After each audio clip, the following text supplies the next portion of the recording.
વડોદરામાં ખાનગી ન્યૂઝપેપરના ચેરમેનનો ખંડણીકાંડનો વધુ એક નવો કિસ્સો સામે આવ્યો છે. ખાનગી ન્યૂઝપેપરના ચેરમેન વિરુદ્ધ વધુ એક ખંડણીની ફરિયાદ નોંધાઈ છે.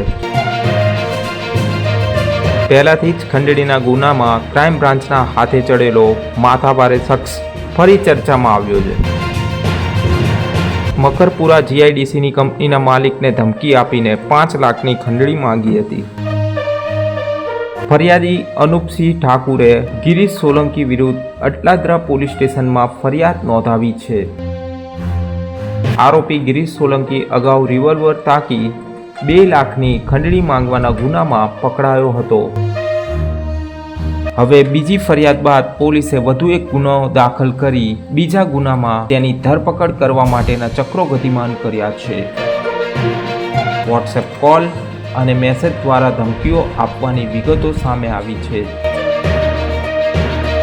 ખાનગી ન્યૂઝપેપરના ચેરમેનના ગિરીશ સોલંકી પાસે ફુલ્લી લોડેડ રિવોલ્વર હોવાનું સામે આવ્યું છે.